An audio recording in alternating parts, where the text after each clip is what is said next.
Newman testified that he believed Jesus never went to the doctor and that going to the doctor would be putting God second.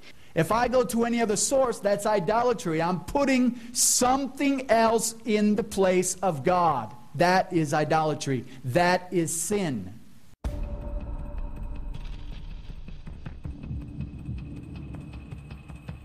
A jury has convicted Dale Newman of second-degree reckless homicide in the death of his 11-year-old daughter, Kara.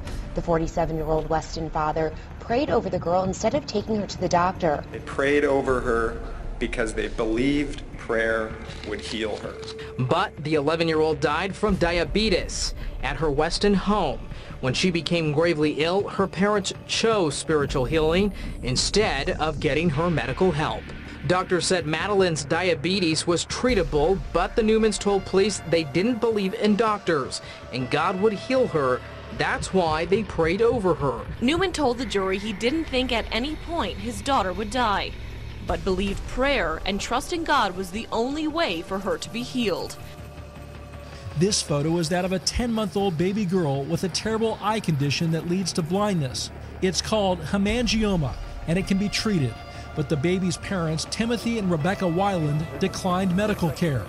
You can see the growth over her left eye at its worst.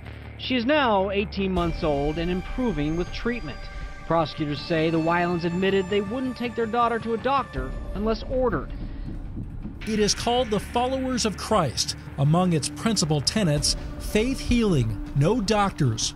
Former member Holly Martinez never saw one growing up. When you go to the doctor, you are having a weakness in faith that you don't believe that God will heal you of whatever it is. This fundamentalist couple belongs to a controversial church that preaches that medicine is sinful. So when their 2-year-old son got very sick, they decided to pray instead of get him any medication. All as his condition deteriorated from a cold into bacterial pneumonia.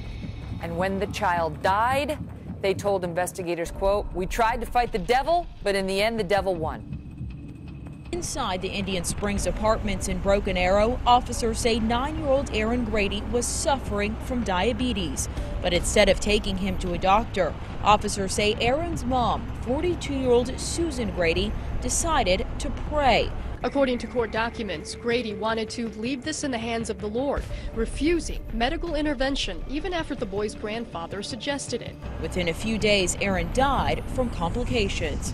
Officers say Grady belongs to the Church of the Firstborn. On the group's website, it says if any be sick, call for the elders of the church and let them pray over him.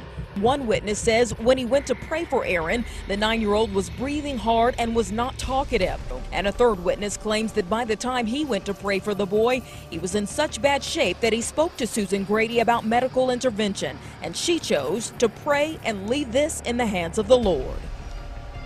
The gravesite of David Arthur Hickman is one among dozens of children buried at the Followers of Christ Cemetery outside Oregon City. Clackamas County prosecutors say David would be alive and almost 2 years old today if his parents would have just made one call to a doctor. The boy was born at this house in September, as you saw on K2. Investigators say there was no one there at the birth who was medically trained, and no one called to get help for the boy. The religion of that church shuns medical help in favor of prayer. Medical experts testified Monday David Hickman died because his lungs were not fully formed. And they said if anyone in the Hickman home would have called a doctor, there's a 99% chance David would be alive today. On the evening of March 2nd of last year, that's when a 15-month-old Ava Worthington died. After an autopsy, the medical examiner opined that the child had she been given medical treatment, she would have survived. But Ava's parents are members of a church that generally does not believe in modern medicine, and when the little girl became sick, they turned instead to faith healing. Prosecutors have charged the parents, Brent and Raylene Worthington, with manslaughter and criminal mistreatment.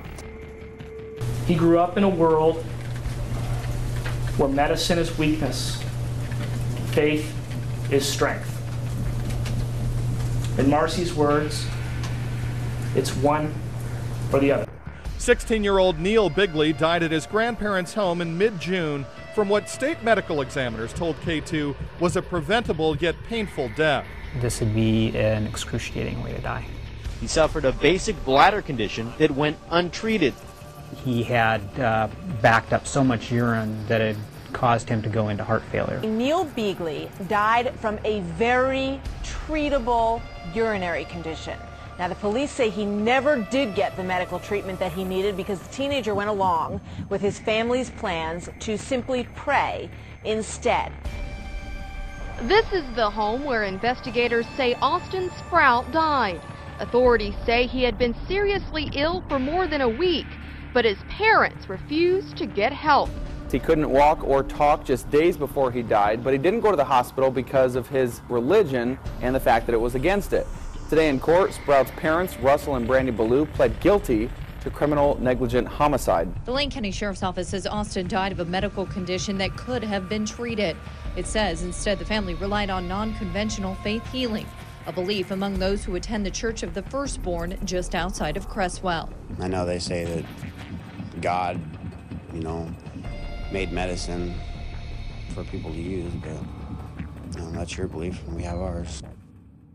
We're told you can find one of these in every family's medical cabinet, a bottle of olive oil.